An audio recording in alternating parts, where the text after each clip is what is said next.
We've got the Queen Dizzy Guide. Evo France has some announcements, and we've got some MVCI Beyond thoughts. This is a Double Tap. This is a podcast dedicated to everything and anything in the fighting game community. I'm, of course, Crash, and with me, I've got StaticGorilla and Mezza in the building for this week's episode. What's going on, fellas? Hello.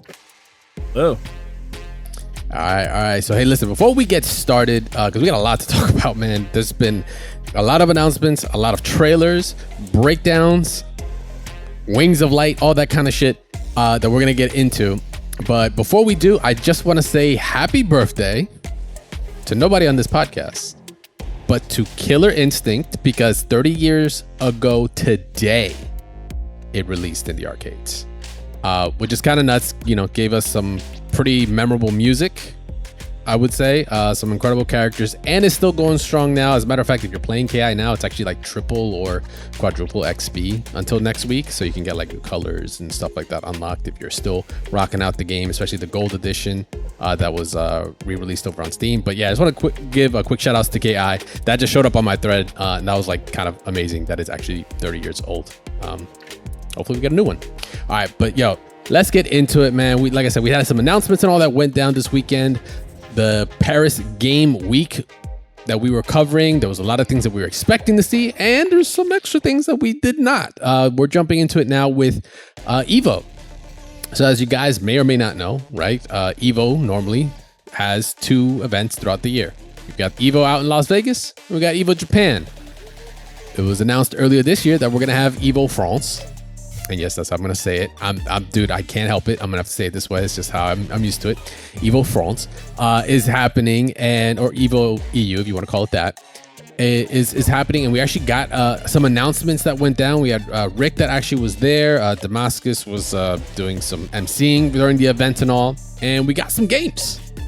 We have some games announced for it right now.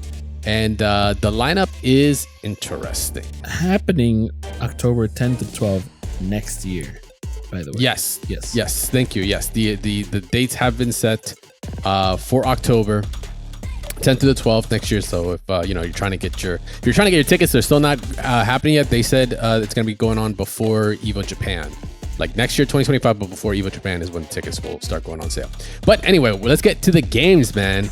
We've got some new kids on the block, as well as some old favorites. So let's hit it with the big 3 that makes sense. Not even makes sense, just obvious that they're gonna be there.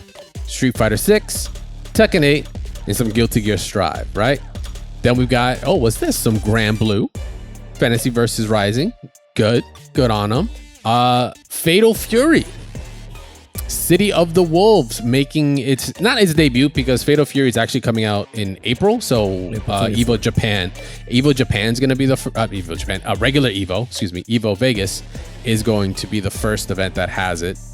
So it's not like the inaugural one, but it's going to be really close on that one. I think this one's going to be a bit of a banger. So Evo Japan is happening in the beginning of May. So they may run it. It doesn't. I don't know if they're going to allow 2 weeks. I don't think it's a smart move, just because you gotta have a lineup that this is a big event, right? So you gotta allot the space, and you're not seeing your numbers beforehand. That might be a little risky. I've seen worse. People might not like it. It's like, pre-register and pre-commit 2 weeks before. That's rough, especially if you're talking Evo Japan. Yeah, for something you never played, it's something you might not like, and something that might end up being like, I don't know. Might not just be. Yeah, might not be I don't say it won't be good. I'm pretty sure the game's gonna be good. It's just there's a lot of unknowns. May not get a showcase then, but that's exactly. But again, that's Evo Japan. This is Evo France. So we got Fatal Fury, and then of course that's 5 games, and the last one, Dragon Ball FighterZ. Yeah. You you said the big 3, and I personally actually think because it's France, I actually would take Dragon Ball, and this may sound crazy, I'd probably say Dragon Ball might be the last game. I think it would be the game that is actually run last, and I know that's crazy because Street Fighter 6 and Tekken 8, right? But like, that's what they're kind of like big banking off of, right? Because Dragon Ball's always been really big for them. Would I think it would draw a bigger crowd? Yeah, I actually did. Well, I mean, way bigger than the other 2 games. The same could be said for Fatal Fury / KOF stuff, because Wawa started as a child playing KOF. Yeah, but that's not. But that's not like the when you think of when you think of the games that are on this list, that's not the hometown game. Dragon Ball FighterZ is like the hometown game. It is. You got you guys like Wawa. You've got Wade, Nova, those guys, Yasha, killers. Right? All Yasha. Yeah, thank you.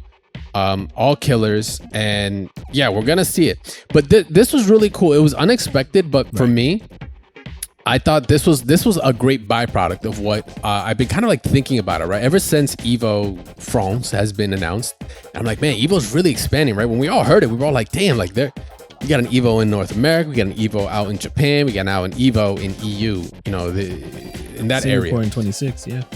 And Singapore in 26, right? They're expanding, right? So it's like, oh shit, like I was trying to sit down and thinking like, man, what are the benefits to this? Besides more events, right? More events is great because you're for one, you're getting a much wider audience, right? Worldwide audience. You're reaching into regions that your brand and all has not previously been involved with, especially where people can't travel, right? People can't travel to big the one US or the Japan. And I just wanted to say, you did say a lot of more events is better. We've lost a lot of events over the course of like the past 6 to 7 years. So I think this kind of fills those bigger gaps where we had regionals. Now the regionals have kind of gone down now, and some of the majors. So now we're kind of getting more condensed. Yeah, for sure. So I just want to go through a couple of quick notes here, right? So off the rip, accessibility for international fans and players, right? How often, right? For us, like Evo, for us, it's kind of like, well, for you guys more often now than me, is like kind of not a big deal. You're like, yo, Nevada, Vegas, cool, plane trip over. It's domestic, baby. It's within the States, not a big deal, right? Don't think twice. It's no different from another major. It's just really huge. Other players, it's like, it's an investment. It's like, it's a big cost. Pockets might get a little empty afterwards. It's how we think of when it comes to like going to Evo Japan. Or going to any other international event like Mezza when you've gone to like several UK events, right? Like it's a bit of it's a bigger cost. So what's better to also have something as big as Evo that can bring that international audience right in your backyard?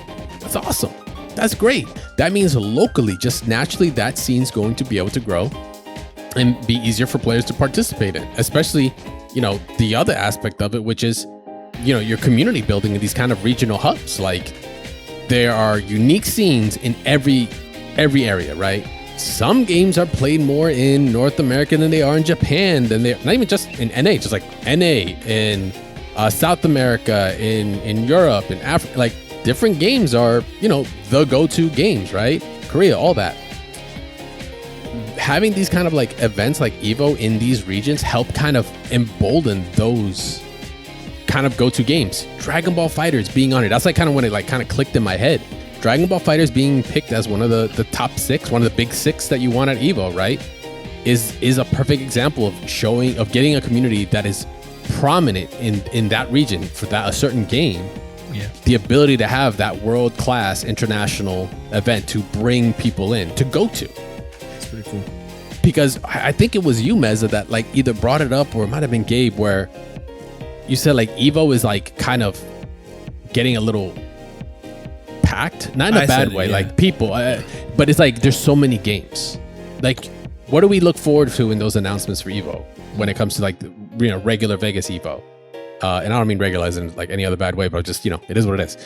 Regular Evo, where you're like, yo, I hope my game makes it in the top 6, right? To make it the finals, to make it the Sunday, that'll be great. With more of these events happening, like, it's less stress. It's like, oh, I'm a Dragon Ball player. I'm a Dragon Ball FighterZ player. I don't have to worry about maybe Evo. I could go to Evo in the States, but if I'm really competing, I want to make sure to go to Evo in France because that's the spot for my game now. Yeah. Without calling it the Dragon Ball World Championships. Yeah. Right. Like it allows for that, which I was like, damn, that's really smart.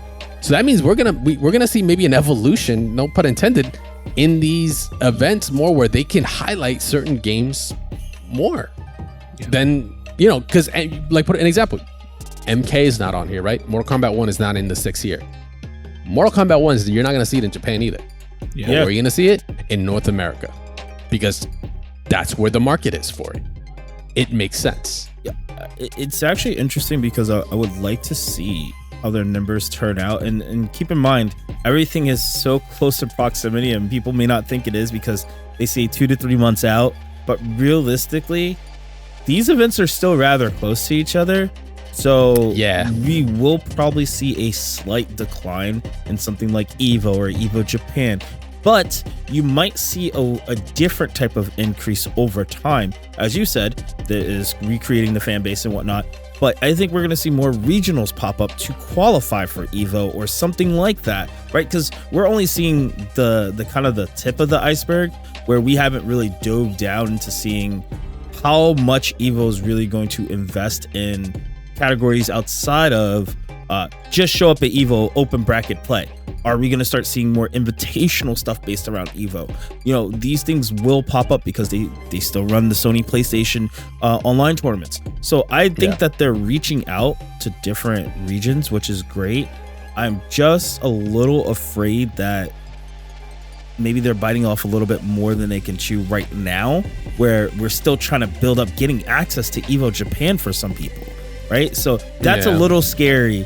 But I hope the accessibility is a lot easier for people going to France who can't make it to Japan but are on that side of the coast, right? Versus where you're over here, it's way easier to just get a visa or whatnot, especially through your, you know, whether it be through your sponsorship or what. Yeah, it gives variety, luckily. But you know what? You don't know what you don't know, right? I'm sure the team, Rick and his team, everybody there, in the Evo team, they're doing their due diligence to make sure, right? It's because you want it to make it as accessible as possible. You want it to be as easy of a process to get in. You know, that's definitely a reason why they pick certain regions as well. Don't get me wrong; like the communities are a big component. I wouldn't doubt that. But you know, this is also. There's a bit of a business plan behind this. Like, don't get it twisted. Not to say that they're out here just to make money. They could just be breaking even and be happy. That's perfectly fine too, because it is still a community-driven event at the end of the day.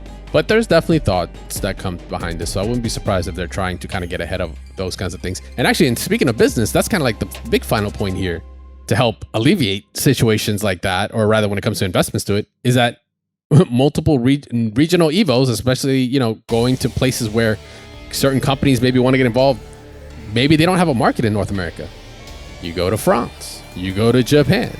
Now you have more sponsorship opportunities. I mean, Gabe's got a cup noodle hat because it was a sponsor from Evo Japan. I think we got that first there before they made their way into any other event, if there was any other event that they made to in North America. You know, I know we got them there, but you know, in France, I don't know.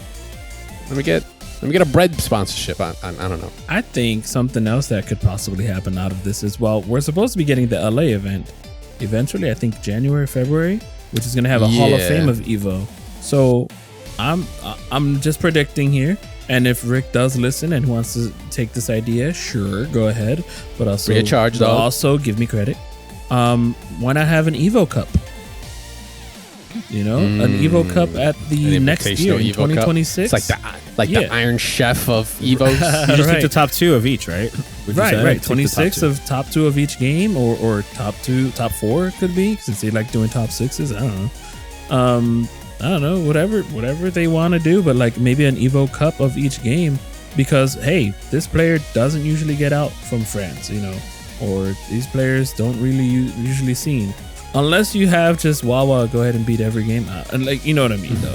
Yeah. But like representation from each Evo would be cool. Yeah, absolutely. Absolutely. There is definitely a case where as this grows, like you said, even adding Singapore down as well, like where you can get representation of regions, now you actually have something to point to and do something special, invitational, a cup series or something.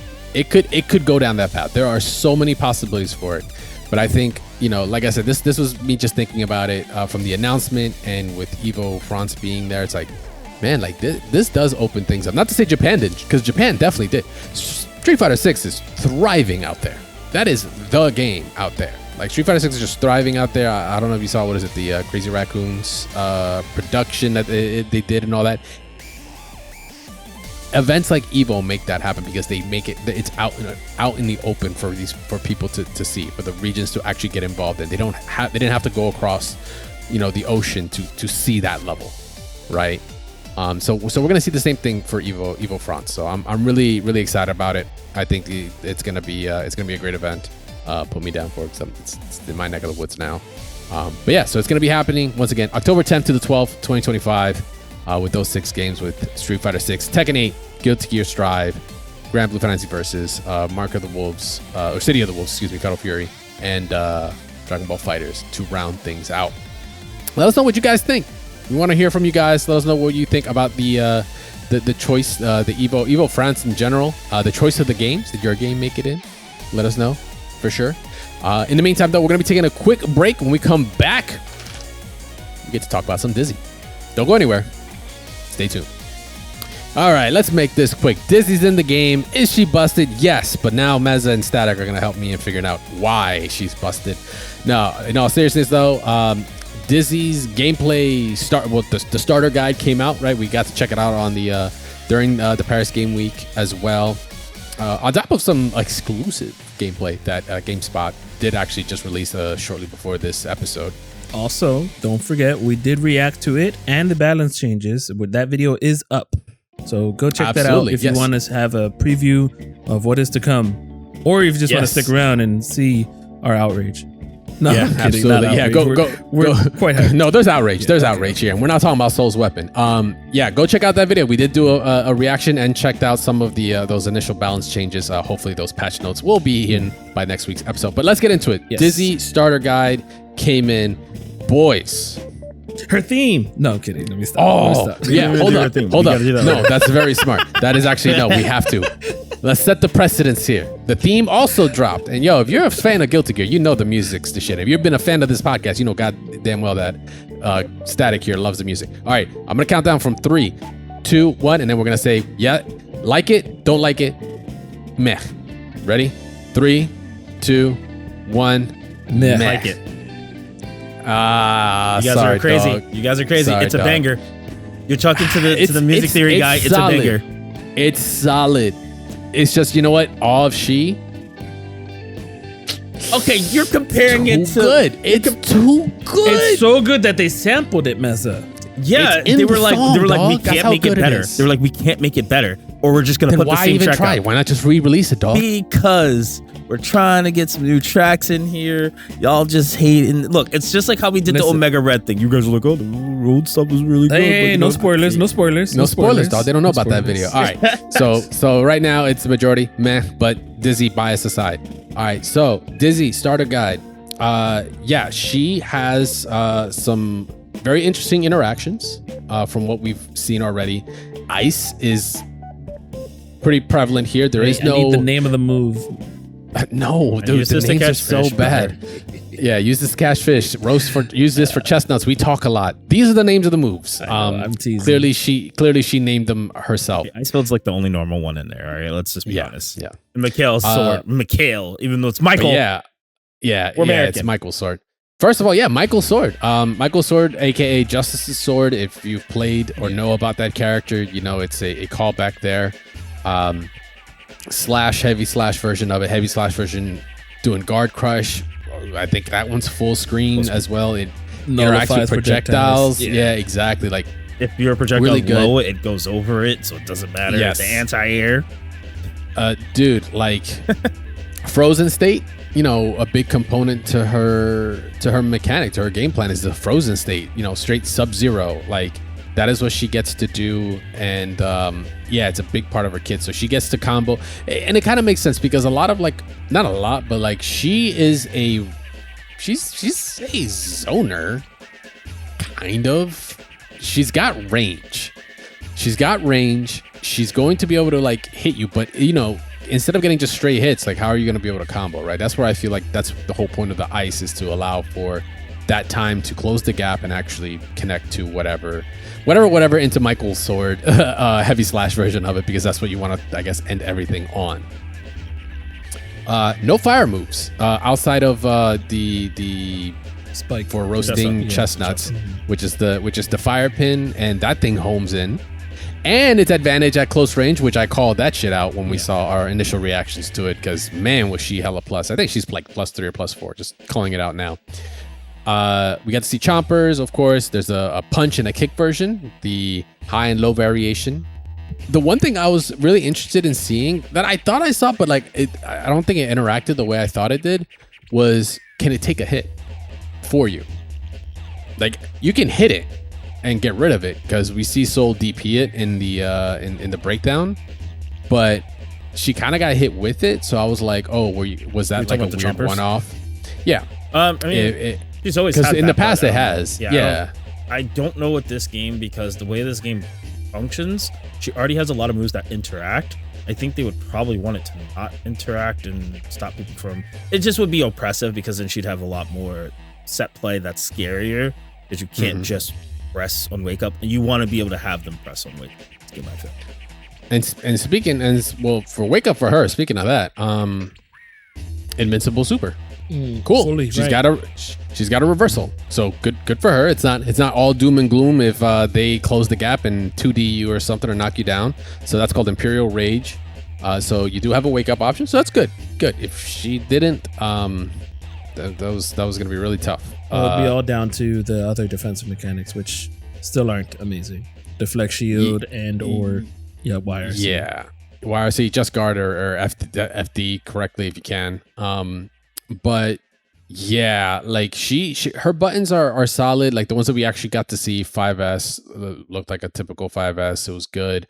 Up close, you could definitely like eat some damage from her for sure. At very low combo counts too. It's like a couple of hits, like 2, 3 or 4, and then into like Michael's sword. I know this is still early and we're gonna see optimal combos when she does drop on Halloween, but just looking at her kit, I don't see her doing a whole lot outside of like RCing a couple of things to like, is refreezing a thing? I don't even know because I haven't seen a situation yet if you could refreeze or not, right? Yeah, so she's like in an interesting spot where she can kind of like beat down on people that can kind of try to rush her down. Like, her buttons tend to push you away, kind of keep you at that full screen, that area that she wants to keep you at. And like, I'm wondering how she's gonna match up with certain characters like Happy Chaos, to be perfectly honest. Because the thing I thought about was like, if he pulls out that gun, I will Michael sword you from full screen, just like instantly. And I don't really see a way where he can get around it, to be honest. If you're not already in with the hit with the focus balloon, with the water balloon aura thing that he throws at you to get better aim. See, it's kind of wild. Some of these moves, like a move like Michael Sword, I would be fine with its old input because of how the old input was half circle back forward, I believe. With the that's too much, dog. That's too much. I'd be okay with the move being as good as it is, being a harder than normally input. You know what I mean? Nope. No. Hey, you're saying a move that has a guard break, has that full range, can do all this, should have like at least an above harder execution motion, so that way you get that's correct. Like HCL being a good move. Chemical Love I know Chemical Love. It used to be half circle back forward kick. Okay. Yeah. But it was ass, so they changed it. But now it's good. So you think they should change the motion again? I don't mind. I like the motion. I actually can't justify that. I actually think the whole goal of I see what you did there. Nice. I can't agree, because the way they've designed the game is so that people could easily get into the game. The hard part, I feel, is going to be figure out the right timing against a lot of these stronger characters that are fast, that are more mobile, that do have probably something that counters it, which we haven't come across yet. Obviously, we'll know when she drops. But I feel like there's a lot of mechanics she already has that, even though this move is really good, if you wanted to limit it, just make it meter based. That's it. I mean, if you want to get if you want the guard break, sure. All right, meter, right? But the thing is, I think this is kind of a starting point, and it's meant for her to be easy to get into, because she doesn't have all the crazy stuff that she had before, where you're kind of like having to figure it out on your own. Even with this being said, this whole breakdown and introduction to her, I'm still looking at it like from an old Dizzy perspective. I'm like, oh, this is gonna be easy to kind of like figure stuff out. But for new players, they might be like, whoa, she's a lot. Kind of like how they saw Zato, right? They were like, he's way too much. She's a little bit less than that. I can handle that. I can get into it, kind of do some things. Fix her. You know what we can't handle though? You know what we can't handle? Motherfucking Wings of Light. Let's talk about that mechanic since you said the M word. Wings of Light. So we talked in our previous video when we did a reactions to it, we got to see a little glimpse to it. And I was wondering, I was like, man, it's not doing anything. It's these little gold wings that show up and they look nice and it's pretty. And I'm like, her moves aren't changing. We were on the assumption that like maybe frame data is different. Maybe it's a prerequisite. Yeah, like you have to, there's prerequisites to actually, exactly. That's what would make sense. That seems fair. Riddle me this. What if I have 100 fucking tension and I got gold wings and I'm just breathing your air? What happens to the opponent? Oh, they lose like 65% of unbreakable, untechable, fucking dodgeable damage. What the hell, man? So what I'm saying right now is Wings of Light is a install, which is just down, and HS slash or HS. Okay, HS. Thank you. Down, HS to start up. She gets the cute little wings. You're like, oh, that's nice. Nothing happens. You gotta wait about 10 to 12 seconds. 10 seconds. 10 seconds. 10 seconds before they flutter. And when they flutter, and you see like the lights and everything, it looks nice and pretty. Yeah, that's your soul leaving because now she is a DPS, a literal hitbox. Like. That doesn't hit anything. That doesn't actually like show animations. Your health just drains. I think it's by proximity though. Yes. But to boot, you do need to use tension. So remember, you have your tension bar, which tension in this game is just your meter, right? It lets you do your super, lets you do your RCs, lets you do your faultless defense. Lets you do quite a lot of things. This move is timed. When it's active, it just continuously drains your tension. And when it does that, that's what it needs to stay active. As soon as you have no tension, the move goes away, it disappears. So the best you can have it is you're at full 100 tension. And if you're next to the opponent, and from what it looks like in the video, at point blank range, 100% tension takes that 65% untechable, unreachable, you got no skill damage. Son. And she's still neutral. It's not like she's locked in. No, she is then also pressing buttons on your ass. Bro. So a few things to note. One, it doesn't kill you. So it does not KO you. It does the next best thing. It puts you next to death. Yeah. You can't obviously FD it. So that's another thing.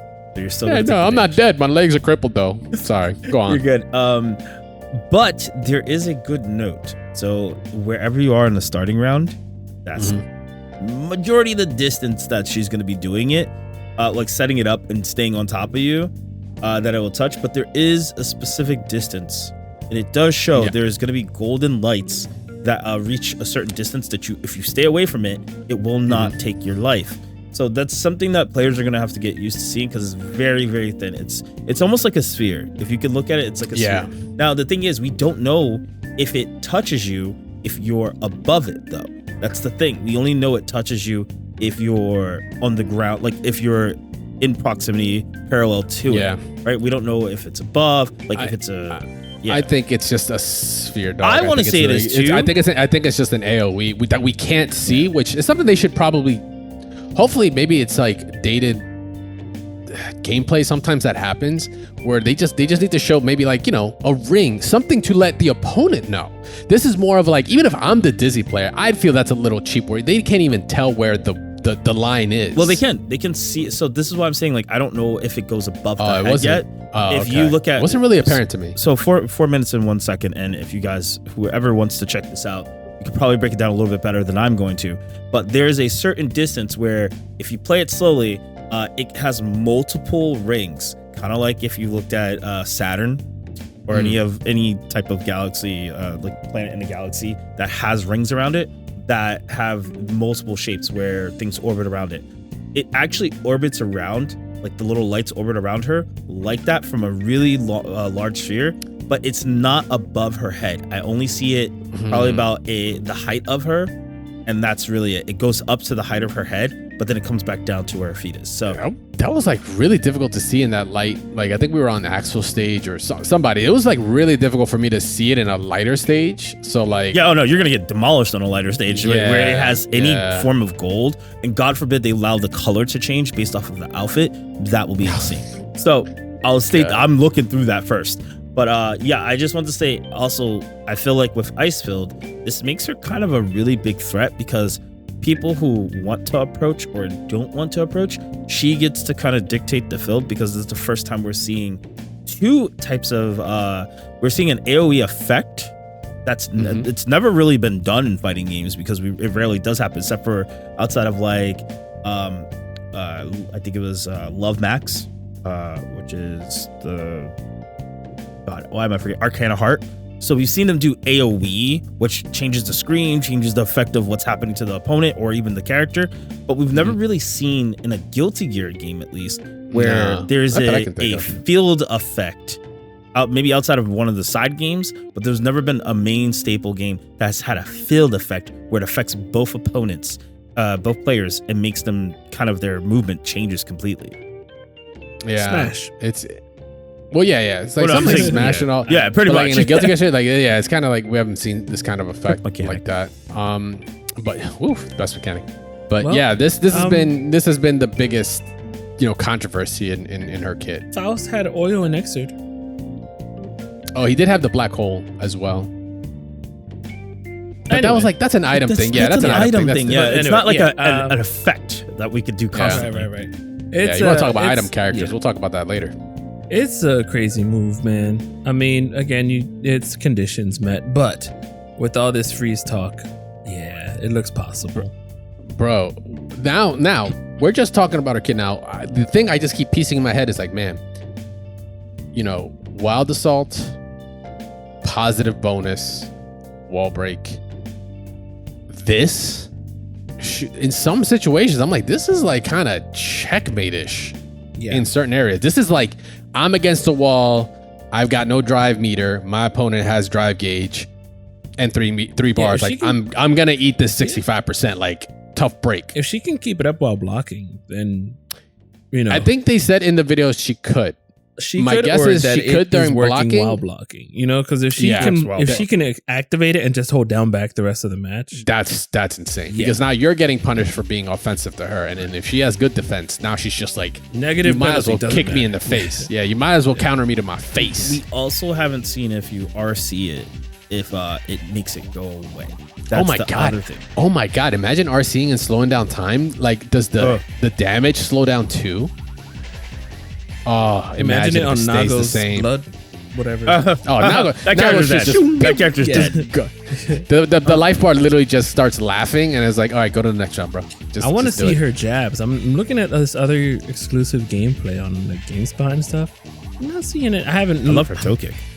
Yeah, but I haven't seen her 2D. I'm missing, That was 5K. Her 2D, her sweep. Wild. No, I'm talking about her toe kick. But her toe kick, the 5K off of she does like off of like little specific combos. Yeah, it's the tail. I'm just trying to look for a jab. If I haven't seen it, then I'm just crazy. But because if it's not fast, then a wake up super is definitely needed. Like she does have. So interesting character, especially that jump dust, if that is dust. Yeah, the fireball that you could catch on it earlier. Yeah, she has like, I'm pretty sure that's her dust. I cannot see, because they didn't say anything about any additional special moves, and it's not the first character to have like a projectile based air dust. Like Jacko has one as well. She still has her multi-hitting far S. I think that's probably going to be forward S, which is like it's got the ice elongate. Yeah. Do you think that moving forward, I'm just kind of hypothetically for like Wings of Light, I personally feel because I'm a Dizzy player, I feel like I would just never use her super. This would be her super. That's the interesting thing, because there is utility. Like, and first of all, that's the part where I'm like, the way they're balancing it, at least the way I think they're balancing it, is because tension is involved. Because if you decide, Mezza, if say we're playing, you knock me down, you're like, oh, I'm just gonna fucking chomp as much health out of you. It won't kill me, right? Because it doesn't kill me. So if I'm not dead, that means I can still win the match. The probabilities may be small, but I can still win. Anyway, you knock me down, it pops, your tension bar is gone. Yeah. I'm still alive. That means in this situation, you have no way to super punish me on anything, like to whiff punish me on any kind of super, because Gamma Ray is another move that she has. Even though you need 100 tension for it, it's a full screen fucking thick proton cannon Shinku Hadoken. It's just like a death beam that goes full screen. And you don't have that. Ice. Yeah, you don't have that. You don't have YRC. You don't have FD. You don't have regular RC either. We're assuming and you have no wake ups now. So it's like, yeah, you have burst. That's about it. But that's it. Like, you've just lost like 5 of your options because you went this route. Yeah.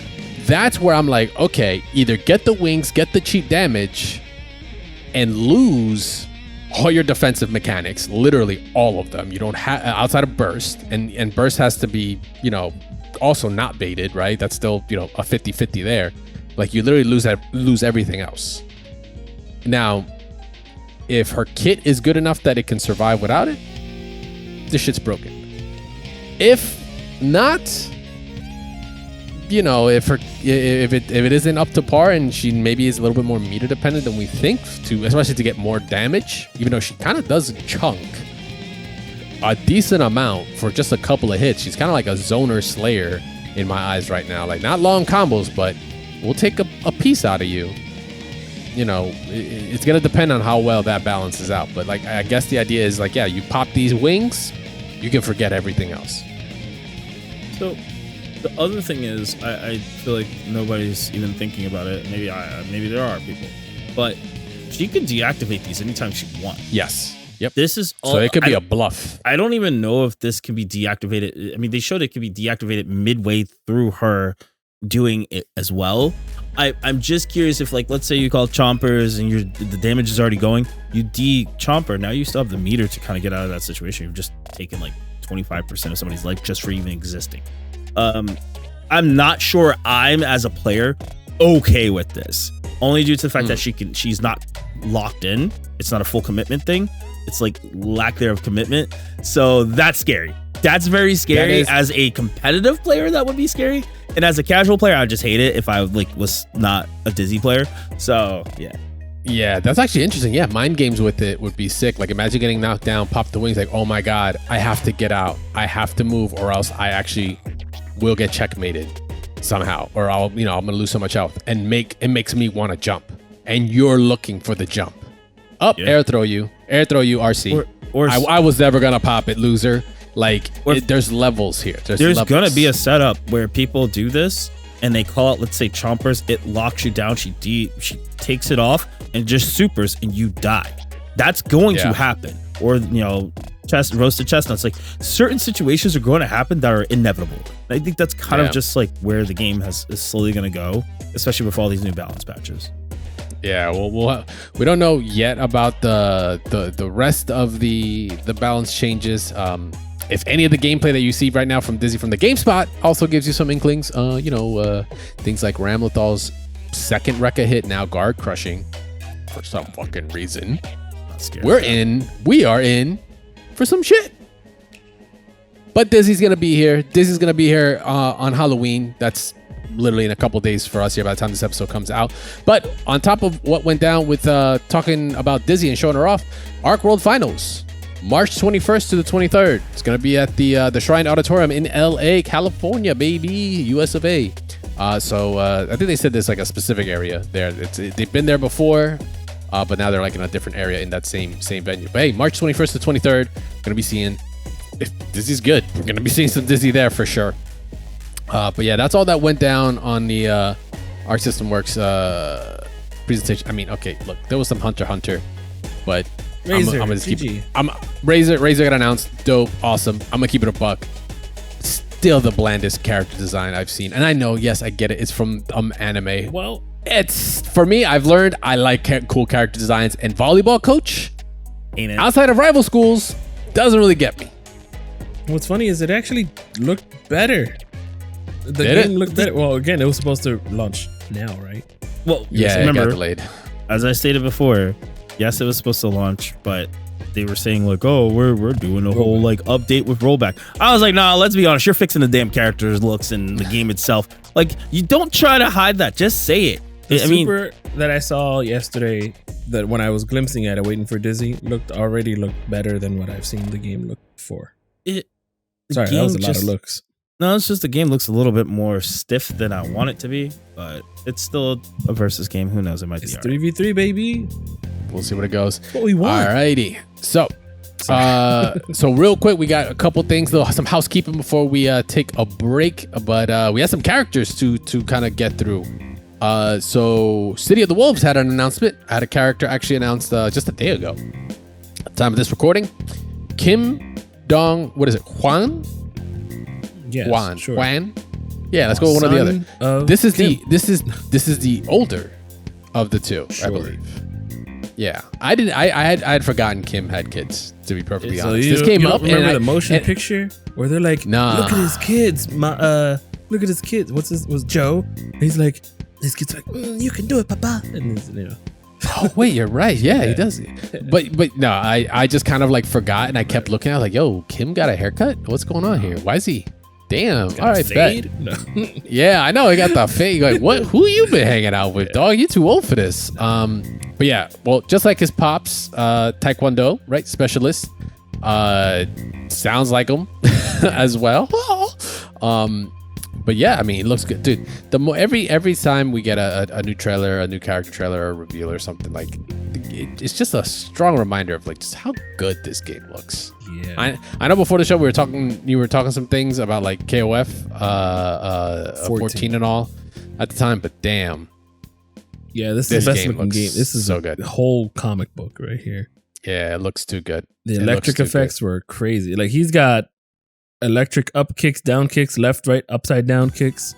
He is everywhere. I have trouble watching the video because of how much it's just like I don't know what to put together. Like that's what I'm saying. Like, yeah, I can kind of give you a little bit of insight because Thank you. As much as I don't like this character, this version, because you know we're not the biggest fan of him. We're more of a fan of Kim Jae-hoon. You know? Excuse me. Where's Jae-hoon? I think that they stay true to this character. He is kind of more of the rebel in the family. You would notice based off of the story and whatnot, but he is very different than his brother. I do think they added just about every move we've seen him have in the past. Him and his brother do have similar stuff that Kim does, but they have like uniquely their own routing for stuff. And you'll notice he has kind of like I'm going to reference like Kim's up kicks basically, but Jae-hoon doesn't have that. Whereas like Kim Dong has, you'll see in the video, he has like this weird little drop kick thing that they kind of gave him, which is kind of new. I don't remember it being in the game like that, but in the original one. But he does have a lot of his movesets from the multi kicks and it's like rapid kicks. Got the step kick and everything. Whereas Kim is more, you know, one hit, you know, instant, and then he'll do like a multi strikes and one special move. With Kim Dong, he kind of does a little bit differently because he has the lightning effect to it. They just trained in different things. He's got youth, dog. That electricity is not actual electricity. That's just the amount of youth coming off of him because he's like the new blood. So funny enough, in his bio, it does state that this is him taking his training seriously. Well, he is different than before, like because they both used to wear the gis and everything. I do like that they changed the way he looks. He seems more like, because he's always been kind of like a jokester. If you ever played the original one, he really doesn't take it seriously, but he's just that damn nice. Whereas his younger brother, does take it a lot more seriously. Yeah. Speaking of the dichotomy. How many characters did it say that was coming out? Was it 17 and then 5? Yeah, I think it was supposed to be 22 total. Okay. Because I think with him, I think there's like supposed to be 2 more past this. I don't know, but so far from the original game, we're missing Hokuto Maru, Freeman, Gato, Kim Jae, and Kane, but not Grant, because Grant is now that other guy. What's up? Keep in mind, Kane is not necessarily from City of Marco Wolves. He originally is from, if I'm correct, Last Blade. If I call that right, Last Blade 2. I'm just seeing I used to play a lot character select is, but I'm also seeing again, it could be different because Fatal Fury characters also exist. We got Billy Kane, we got Mai, who are not, they're both not in Mark of the Wolves. So this could go anywhere, at least in the realm of Fatal Fury and or City of Wolves or Mark of the Wolves. But yeah. Yep. I'm so excited. 12 characters. 12 characters at this point. We're just going to have to wait and see who's going to fill up the rest of those slots there. In the meantime, though, let's check on over on Mr. Comeback themselves, which is Granblue. Granblue also had a character not, been announced, but we actually did get a release for a set character. I'm just trying to get my... Is it called? What? I'm pretty sure I'm going to butcher it again. I've said it 8 times to myself, and I'm like, am I saying this correctly here? It is Vikala. That's what feels natural to me. But yeah, Vikala, who most notably is being VO'd by a very famous YouTuber by the name of Iron Mouse. Might have heard of her. This is a very, very charismatic, very, very well animated character. She's already out. There's actually, she's actually been out for a couple days. She showed up, I think, right shortly after last week's episode. Has, stray shots to Justin Wong with, command grabs and such. When depending on the character you catch, because she has a grab that takes a picture, and then she's either does a thumbs up, and then if she does a mirror match, the mirror of her will do the heart, and then it's in the game. It's immortalized forever in the game. But besides that joke, she is an item character. Item characters are always fun. If you're not familiar with this archetype, gambling is the name of the game, kind of, with her. She does have some amazing normals. Her 6XL is really good. She does have, like I said, her mid-screen normals are good. Some of her specials, like the trumpet summoning move, where she actually summons a trap underneath you, is... I could see that could get annoying after a while, but all her animations are really cool. They're very cute for the character and what she is. It seems like an extremely powerful character because literally her special is she thinks of an item and it just materializes. It just shows up. She has cannons that she can actually put those items in, but the items are random. Like I said, there's an item character, you don't actually have control of it. So just like characters like your Faust, Teddy. I was about to say she reminds me of Teddy instantly. Harley, kind of, to a degree, because that was also random, but that was just one move. While as depending on the projectile you get, sometimes you get a bomb, sometimes you get a spiked ball that's multi-hitting. You might get cheese because that gives you some meter. You might get a heart that gives you some health. It's all over. You can take it, you cannot take it, you can cancel it, you can do it in the air. It's, like I said, it's a little bit of gambling, but her buttons are good. So it doesn't really become a hindrance, but when she starts using her kit, I can see that she could be a bit of a problem. She could put up to even 4 cannons onto the stage at once, which is just nuts. How are you supposed to deal with that? You can't hit them, luckily. I feel like Vikala is kind of one of the more interesting trap characters, or if you want to say item characters. I don't even know if I can consider her an item character technically, because she has so many. She's that in between. But what makes her cool is the cannons to me are the staple of her gameplay. That is gonna always that caught my eye. I was like, if it wasn't the cannons, it was the chompers, right?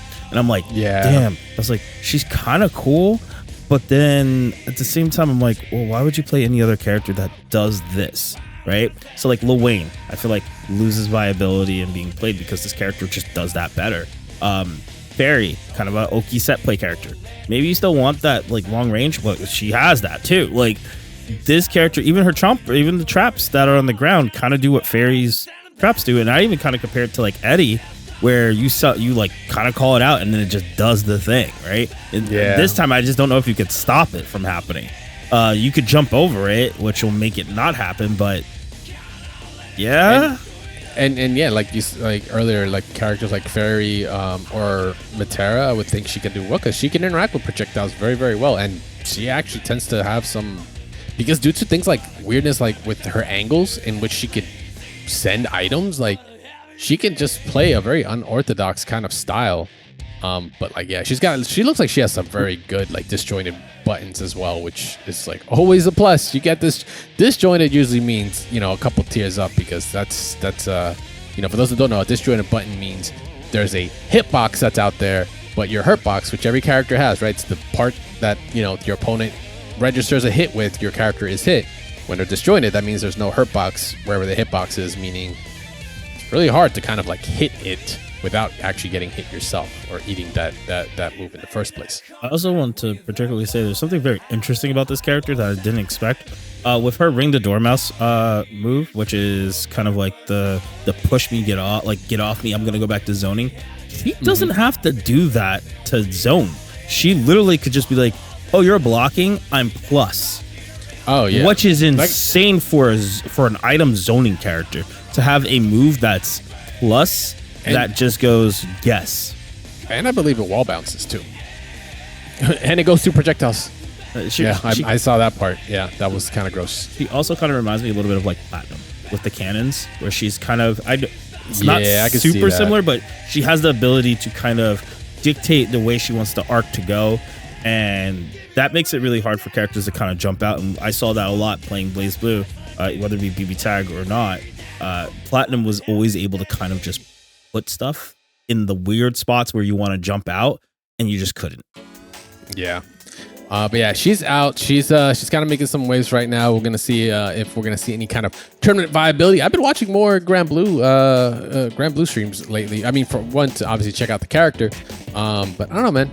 I downloaded the free version so I can kind of get in it a little bit more, see the rotation of characters, see the changes, or play with it more. Like I already know the changes, but love to check it out. I don't know. I've been kind of getting pulled in. It's usually a good sign. That means there's something good about the game that's just calling me. Just don't know what it is. But you can go check her out right now. Once again, she is live. Vikala's out, and she is putting traps. She is busting cannons and eating cheese. And yes, exactly. And then giving you the thumbs up on that command grab. It's so fast. It's just like it is. It's like. Did you see it? No. Yeah. Someone had a lot of fun with that one. There's not a lot of zoning / there's not a lot of item trap characters that have command grabs. That's a big thing. What? Wayne doesn't have one? He does, but like, no, he doesn't. This one's more. Even if he does, a counter. This one's more hilarious. He has a parry counter, but I think Faust would be the only one who has a. Does he have a command grab? Yeah, yes, he's the only other one. Teddy doesn't have a command grab. Like, think about that. A trap character with a command grab. This is probably more. All right. In the meantime, though, we're going to be taking a quick break. But before we do, we want to ask you guys something, or actually bring something up to you guys. Bring something to you guys and ask you something, actually. We asked last week, we were checking out, in expectation for Sakurai's big announcement that happened this week. Turns out it was just, the cost he had for Nintendo in order to run the YouTube channel. But it was actually a really cool final video. I suggest you guys check it out. But we wanted to ask you guys last week, if you thought there was going to be a Smash announcement soon happening. The options were yes, no, nah, or nope. No ended up winning with 46%. And the amount of people that said yes. Wow. Goose egg. Get a max tomato. You got nothing. Or get yourself to nothing anyway. But besides that, once again, before we go take a break, we talked about Dizzy. What do you guys think about Dizzy's kit? Do you think that stuff is OP? Or do you think it's going to balance out and we're just losing our minds because this is a very weird mechanic that's being introduced into Strive? That's going to be our question of the week for you guys this week. We'll be posting it up on all social medias as well as on our Discord. We'll be back after this quick break. We're going to talk about some MVCI Beyond, or Static is going to talk to us about it. Don't go anywhere. We'll be right back. All right, guys, and we are back. We've got some Marvel to talk about. Just recently, Max had an update for Marvel vs. Capcom Infinite Beyond. For those that are not in the know as to what the mod is, it's basically an overhaul to the Marvel vs. Capcom Infinite game that came out how many years ago now? Was 7. It like 7 years ago? Oh, God. Yeah, I remember when it just dropped. In 2017. Yeah, I know. It doesn't feel like 7 years ago. Does not feel like 7 years ago. Because of the blip of the pandemic time. So I mean, again, this was the game that was showcased at Capcom Evo. Cup 2016. Oh, Capcom Cup was announced, and then they showed a bit of gameplay, I think, throughout, and then it was in the summer at Evo, and then they showed Jeddah at Evo, but that didn't have a line compared to Dragon Ball FighterZ, which was coming out.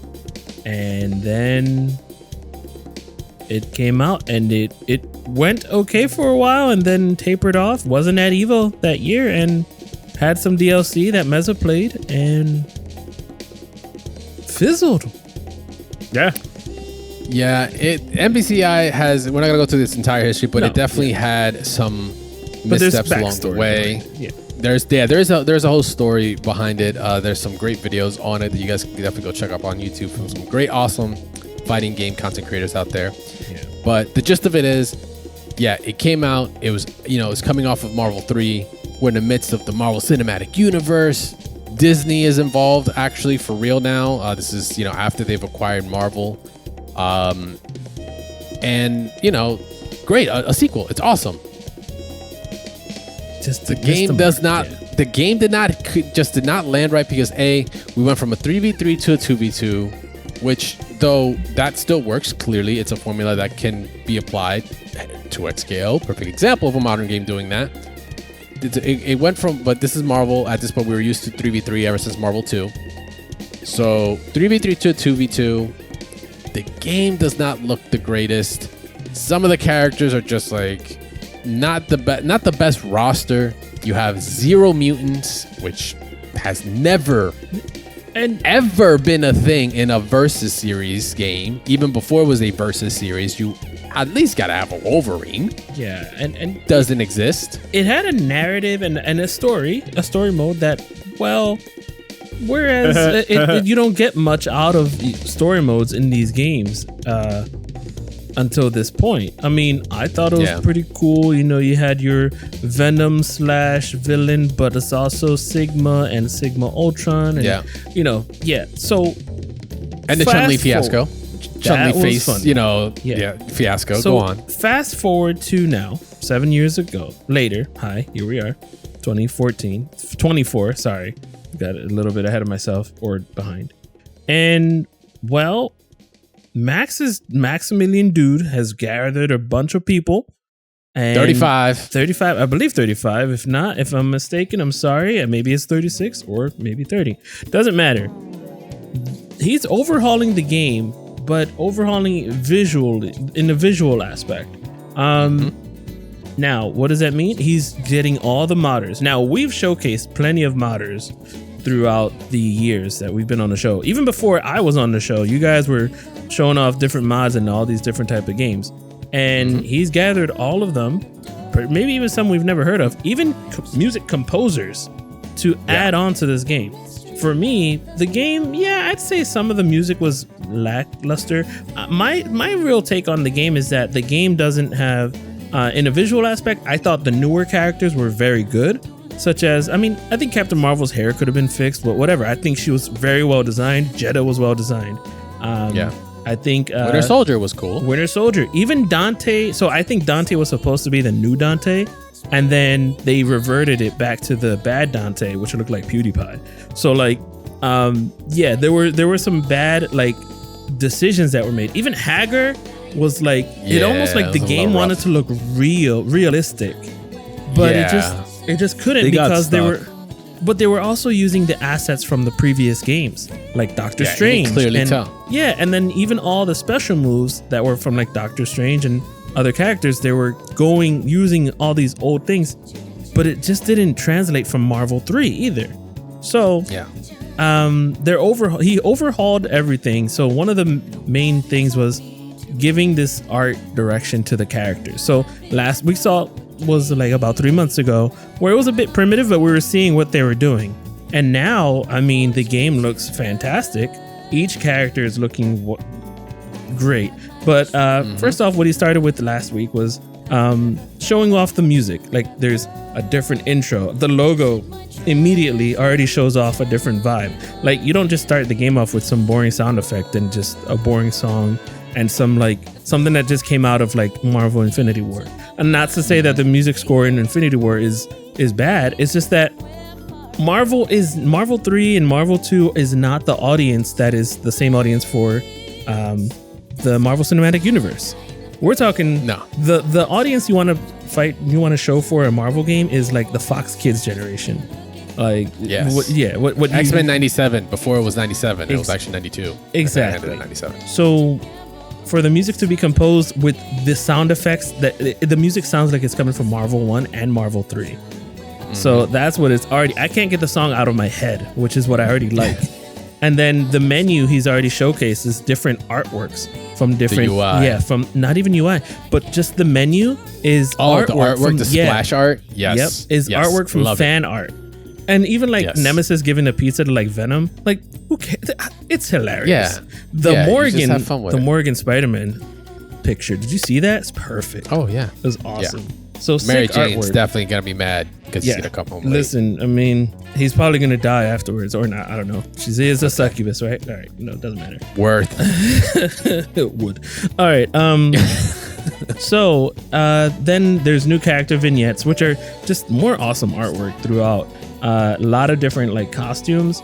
I'd say it's more just like rehashing of different outfits. Like you got the black outfit for like Zero, Ultron, but like all this cell shading is like, how do I explain it?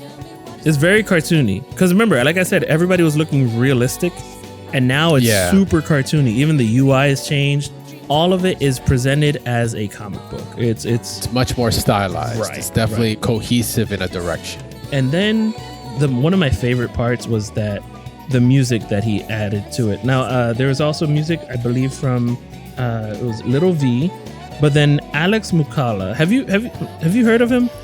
Because he does some funky stuff. Yes, but not just that. He also has like he's made his own like battle themes to like different Final Fantasy themes. And he showed it to Nobuo Uematsu, and it's like amazing to them. And they're blown away by it. He redid the Strider theme for this, and it sounds it has all those little motifs of like Rebirth and Remake does in like Final Fantasy. So and I could tell when I first heard it a couple weeks ago when Max was showing it the first time, I'm like, oh my gosh, I know exactly who the composer is, because that's exactly how he does it. So the Strider theme is very good. I'd really suggest go ahead and checking that out. I'm really excited for that and what other music they're going to remix. Again, the game is super polished. Another thing that he talked about was that the voice for Sigma, he was going over every character and showing off all their costumes, and he says there's going to be balance changes, by the way. He didn't go into that. It was just but other than like Thanos or whatever. But the Sigma voice announcer, I'm sorry, the Sigma voice, I already spoiled it, my bad. The Sigma voice, he actually called the guy and got him to do voice acting for the announcer. So you're going to have a new announcer in the game, which is going to be that Sigma character, or just the Sigma guy. He's not even going to be just like, I'm Sigma, whatever Mega Man X4 sounds like. No. Die, Mega Man, I hate you. It's one of my lightsaber. Yeah. My dog. Yeah, but still, as he was like probably the best voice in the game, he's going to be the announcer in the game. That's pretty cool. They already did all the voice acting and all of that. Other takeaways, one of my favorite things I saw was Doctor Strange looks completely different. He looked really like robotic before. Now he's actually looking good. He apparently he didn't have gloves. And did you notice that? Yeah, he didn't. He didn't have gloves. Now he has gloves. I didn't play the game enough to notice. Right, now he's got dishwashing gloves. I sometimes forget he's in the game. Good for you. There you go. Yeah, right. Keep your hands clean. But trash. But one thing I did notice was like his level 3 in the game looked garbage. It looked bad. Right? Remember? Do you remember how his level 3 looked? The screen flies through you. And the screen didn't move, but it was the same scene as Marvel 3. So in this, it actually looked again better. Like even all the animations, all the level 3s, they're not primitive. They're not weird. Chris also has just a new face. Like they put in the work. Now, granted, this has been 6 months of work. Again, I'm not a modder. I don't know how long it takes. I can't be like, oh, this isn't that much work. No, they look like they've rehashed everything. They're busting their asses. Yeah. Absolutely. So basically, what we got to get shown off was just like their progress, and it's a lot. It's a lot. The game. I'm exhausted from telling you. Game looks great. Right. And the reason you might be asking, like, why did they do that? Well, it's one of the reasons why we talked about earlier why MvCI just didn't hit. It just did not look right. No. And that was one of the biggest gripes people had with it. So that was kind of like what this mod was birthed from, was like, hey, we can just make it look better so we can have people play it, or maybe even have a resurgence of it, because Marvel 3's had a resurgence, Marvel 2's had a resurgence. And it's just led down a pathway, which, don't get me wrong, it's great that it is happening. Right. I want to be very clear. I want to be very crystal clear. It's a great thing that this mod exists. Right. Like, it's coming out by the end of the year. It's a very expensive mod. Yeah. Because he's got to pay all these people, right? For all their time and all the little details he wants to add into it, you know? But he's going to be out by the end of the year. He's going to be taking his time. He's going to be taking basically his hand off of it once it's out. And then by the end, you know, if they need any other, because, you know, people are going to ask, hey, can we get this mod? Hey, can we get this mod? Hey, can we get this mod? He's probably going to he said he's going to like drop money back into it. However, like we were discussing before we were on the podcast, am I going to play it? Yeah, that's the biggest thing for me. It's like, once again, incredible work. We've highlighted so many of these modders before they were even brought onto this project. We followed most of them. They're great. The work is awesome, and amazing for Max to take on to use this platform to create this and support, you know, a franchise that has made his career, had a big part in his career. Yeah, the big thing for me is just like, I'm happy for it, but I'm like, just like, I was there when MvCI dropped, and I was in the mix. We were all in the mix when MvCI dropped. We were all in the mix when Marvel 3. Yeah, everyone. And not just that, it was. And I was even more calm playing this at a high level than I was playing Marvel 3. And but for me, and we took it seriously, Mezza. We were playing. For me, I'm just gonna keep it a buck. Doesn't really affect my decision or want or desire to play the game. Am I gonna see amazing screenshots and all? Sure. I just did not vibe with the characters. I didn't vibe with the 2v2 action. Like, don't get me wrong, I've played 2v2s. It's not it's nothing new to me, but for some reason, for me, at that point in time, it's like, this is all just key to like that point in time when Marvel Infinite came out. It could be the right game. It could be the right game. It was just at the wrong time. Like, it could be boiled down to that. Like, obviously, like I said, they had those missteps that happened, but for me, it just, like, I couldn't find characters that I felt like the characters. Some of them looked great. Like you said, Jeddah still looked solid. Like, some characters looked amazing. Yeah, adding Venom back into it, Black Panther, Venom was Winter probably Soldier, the best looking character. Yeah, right. Like, it was great, but like, for me, the ship sailed very early on. You can only make an impression once, like that first impression. For me, it just didn't stick, and you know, because of that, I mean, it just makes me wonder, like, how many people are actually going to be jumping back on. And we've asked this question to our awesome listeners out there, in a previous community post about it.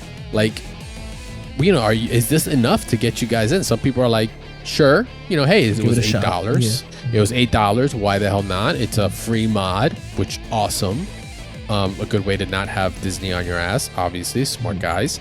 And some people are just like, yeah, I'll try it out, but I'm like, I don't think I'll be able to convince anyone to really play it either. It's not an easy game to watch either if you don't know what's going on. Like, yeah. One, if you don't know what's going on. Two, if it's like the same characters. Like, I remember watching, I think it was NEC, the one with the big convention in the basement. And I remember, I don't even know who Chris was first. But it was Chris G using Morgan and Monster Hunter. And he was a more compelling player, but everyone else was either a Dormammu or maybe an Ultron. I don't remember who else was playing. I think the main issue is that once we saw that Capcom wasn't caring, at Evo Japan, Dre, we were at Evo Japan, and we're waiting for all these characters to be announced. We thought Gil was coming into the game. Yeah. Cool. Yeah. And because there were, 4 Marvel characters and 2 Capcom characters that were announced. And we're expecting Evo Japan to have an announcement because Dragon Ball just came out the day before. And we're like, you have to answer. You have to have an answer to this. This is a rap battle at this point. Just that. You gotta respond. Not just that. Resident Evil 7 was coming out that year. And not just coming out, the RE engine was being built as well and implemented. And you still haven't done anything with that until Street Fighter 6 came out.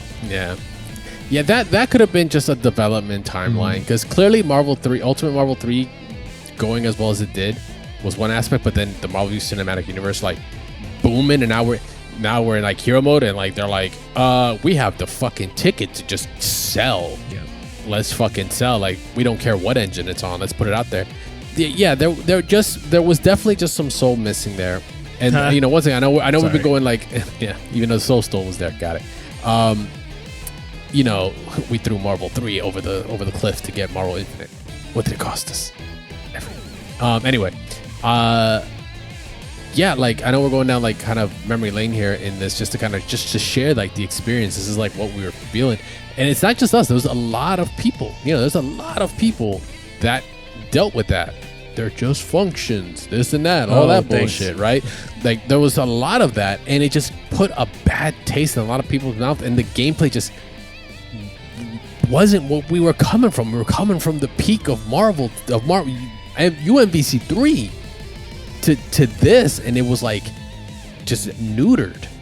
And yes, one of the biggest common factors was the looks. And once again, Max is taking this awesome team to rectify that, and it looks great. I just don't know what you're expecting to see at the end of it. He's just doing it clearly out of the love. Awesome. But the more and more I look at it, they go like, yeah, it looks great. But I'm like, okay. And yeah, exactly. And I don't mean that in any kind of like disrespectful way. It's just like, I guess I'm just not one of those. And not to take it away from the players that are still playing it, such as like Jacob Man, Tyson. Absolutely not. Escalante. It's Tyson. I think Predator. I know it's Tyson. Leave me alone. Escalante, and even there's a whole bunch of others out there that are still going. Bane Hollow with that. For sure. What's it used? Not Bionic Mando. Chun-Li and Winter Soldier. That combo. That kind of made me quit the game. Those two characters. But I'm not gonna lie. Just put your hand out and just block everything. Yeah, I block it all. Oh, that's right. Metal arm. Yeah, metal arm, baby, blocks everything. I would say 100% myself in game, we're probably going to end up touching the mod. Obviously, it's just like what we do. I know that's going to happen. We're going to play it. We've done it before when we were like, hey, man, you want to just like boot up MVCI and play? We've done that. We played at your house. And yeah, you were it was terrible. with Black Widow. Oh, well, I mean, I don't know. I think I was because I was still playing casually with some people from time to time. But like, it's always a game I can always go, I guess I'll turn it on. But I really feel like this will be a nice reintroduction into the game. Will people actually sit and play it competitively outside of the people who are playing it? It may bring in a few new faces. Yeah. I think it will, but I don't know how much of a resurgence it's gonna be. Look, I'm all for personal projects. I think this was a little bit of a big investment for a game that struggled with. It's not like we're able to even put characters into the game yet. I don't even know if that's feasible. Realistically, I think there was an update where it is, but I don't know as to what extent they're going to do that, because I think you stated like this is supposed to be a visual and like the slight balance, which the balance patch is already like something you can get right now.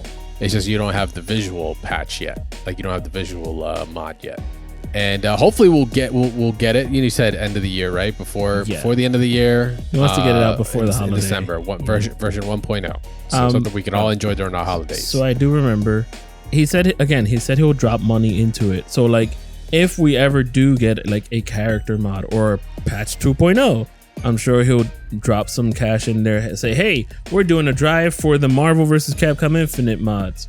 Let's go ahead and start it. And I'm sure his chat will be graceful enough to do so, So like, it's not like things can't change. I think if they can mod in a different mode, such as maybe 2v2 Marvel 1 type of mode, would be cool. Or even a Marvel 3 type mode or 1v1. It can be done. Well, they did already mod a 4-player one where it's like, all 4 characters are on the screen. Right. Yeah, they already did modded that one. Just mod in Heroes and Heralds. Just do that. That's just Marvel 3. Shut up. No. That's a great mod. It's a great mod. It's a great mode. I love that mode. I just want people to also realize that's scarier than version with an air dash.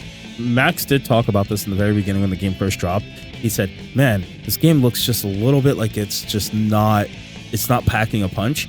And then I think it was like week 2, someone came out with a cell shade mod. And he was like, damn, it's not perfect, but this is what it should probably have looked like.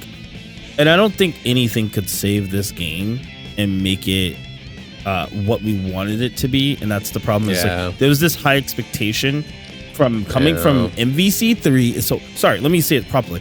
MvC 2 to UMVC. It's a MvC 3 to UMVC 3 to now getting this game that we were waiting for so long. We were like, oh, it's just never gonna happen. So you have like people like myself who cried when we heard the announcement that we even saw it happen. Cried? Oh hell yeah, dude! I was in the car driving up to Hitbox Arena. I'll never forget. To play Pokken. Right, that's how you know it's gone downhill when I can't play anything else and I'm during playing Capcom Pokken, right? Cup. Yep, it was on. Wow. So, and I got told, yo, there's a new Marvel coming out. So it's like seeing that and then seeing some of my beloved characters that I really like. You know, you like love Captain Marvel, right? Yeah, one of my favorite characters is next to Rogue. So it's just like a nice little homage to me because I'm like, damn, we don't got Rogue, but we got Captain Marvel.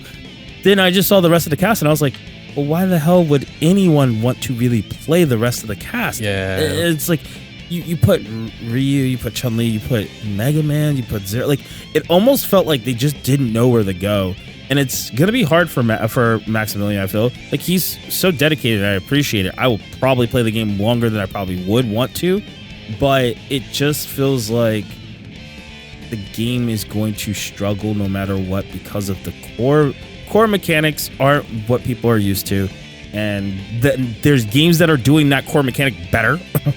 You know, Ardell. And the sucky part about that is he can release this at any point in time. If it's anywhere close to Project L, it's never seen the light of day. If it's anywhere close to but that's not the goal. I know it's not, but you want to see his. I personally want to see this game do well, even with the mod. We all do. I want to see it get the resurgence, kind of like how UMVC 3 did. It's just gonna be who's pushing it outside of himself, and if it really can, if the balances and all those things really can save not having extra characters in the game at the moment. And that's the hardest part, because the selling point was, oh, this new DLC is coming out. Oh, this DLC kind of sucks. And I'm gonna be honest, I was a fan of the DLC, but it did kind of suck. It was lackluster. There was like probably 2 characters people were playing out of it, maybe 1. Yeah. No. Okay, Sigma. Yeah, it's Sigma, Monster Hunter, Winter Soldier, Black Widow, and Venom. No. Ironically, we have these characters basically in Marvel 3 anyway with the UMVC 3 EX mod. Yeah. But so, you know what? Regardless, at the end of the day, I still think I think we all can agree it's a great effort. Yeah. At the very least, if anything, those modders, that team he's building, that for one, awesome. They're getting paid, great. They're going to have a hell of a portfolio piece to show off, because these are people that are either already in the industry or are breaking into the industry, and they have some incredible skills. Even in the video, he said they were having issues that they see Sparking Zero has right now with like some of the shadings. Isn't that crazy? Like, that's wild. I will say, for my last piece, I'm kind of curious to see if more content creators like Max, who love specific games like this and have accessibility to these people, if they should do this more often. Should they be doing, instead of just being the content creator that we are all used to, should they be building pretty much jobs, giving jobs to people who have worked so hard in the modding scene, and even outside of music, music artists and artists themselves, drawers, like, do we think that should be the route? Because this is opening up a door for giving people a job, right? Like you said. Yeah, absolutely. I mean, outside of what he's paying them, I just think that this is, or maybe even if they make a small little team, maybe that might be the next thing. Like, there's just so much potential. I just wonder if they are capitalizing, if this is something that other content creators should be doing, is working on something maybe that's old. Third Strike, all these old games came back, so. Oh yeah, there's mad artists that are dedicated to stuff like that, but you just gotta hit the perfect storm. I think Max just happened to have done it at a good time. He did ask if any content creators were out there that wanted to stream or show off the game to do so. So to like hit him up. StaticGorilla. So to hit him up. Of course. Oh, yeah. Yes, to all my one viewers. Hello. Hi. Thank you for watching the game. And I'm gonna ask him to do it and then bash it. No, I'm kidding. Yeah, right. Hi, Mom. Put it away. You're using too much light. But yeah, I think overall the mod, like I said, it is a great effort. I just like, for me, I'm just wondering where it's all gonna go. But it still looks amazing. There's still, there's a lot of heart. It is basically a good thing to point at in the community and be like, that's what it's about. It is about passion for what you like, and also it's a good kind of entry as to show, what we could do now. Yeah, compared to what it used to be. I wonder if the same would have been done for Crashtag and if we had this technology at the time. Oh man, that game would have been so good. Maybe it by the still end of can. Maybe it still by can. the end of its life, that game actually was good. I don't care what anybody says. In the meantime, though, what I do care about, yeah, that we know that system sucked. Everything else was fine. What I do want to know, though, are you guys picking up MvCi when the mod releases? This is going to be the poll for this week. Let us know. We're going to be posting this up once again on all our socials as well as on our Discord. Come check that out. Let us know if you guys are picking it up. Once again, I think it's as low as $8. And right now, there's a lot of sales going on Steam. Ask Mezza. He was emptying his wallet I literally before the just show. did it a moment ago. All right, but with that is going to be it for this week, guys. We appreciate y'all hanging out with us for a full-ass episode of Double Tap. You guys, of course, can follow my awesome host, StaticGorilla, at StaticGorilla on all social media platforms, as well as on Twitch. Yeah, that's the one. Those are the places you'll find me. Marvel more than likely this week. Yes. Resident Evil 4 randomizer. Yeah, that's what he's doing. He said no, for Halloween. I need to play hard mode. But I'm trying to finish hard mode. I restarted it because I had the wrong guns. Mm-hmm. Yes. But yeah, Marvel as well. Yes, Marvel this Friday. Correct. There you go. Mezza and Mezza FGC on all social media platforms as well as on Twitch. Back at it. Yeah, we're currently in the process of doing, on Wednesdays, we do DFO watch parties for the anime that they created. So, shouts to, Neopol for doing that. But we're going to play lots of Dizzy when she comes out. You guys will join in. I will be wearing blue hair for it. No matter when I stream and when I play her, I will be wearing blue hair. Maybe things will start extravagantly, growing onto it, looking more like her stuff. But I'm add more flowers to it. Yep. Dear God. For every person I beat. There you go. A flower for everybody. There you go. I know some florists.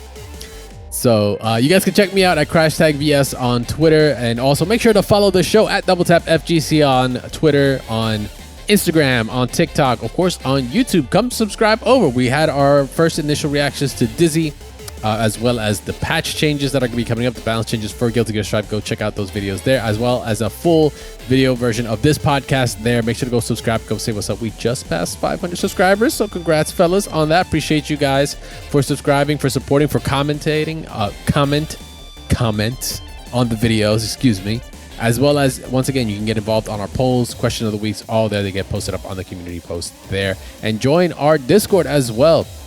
doubletap.gg/Discord. That Mash was the old one. Come join our awesome community there. Come say what's up. Come vote once again on the polls. Have some, conversations. Have some articles, mods as well that you want to maybe highlight on the show. You can post them up there. Come check us out. Come hang out there with our awesome community there of modders as well that we do have in our community. Appreciate you guys hanging out with us for another episode. We'll be having another episode next week. Post Dizzy, we'll have some thoughts. We'll see how that went down alongside any other news that happens here in the fighting game community. But I've been Crash. That's been Static. That's been Mezza. And we'll see you guys next week. Peace. See you.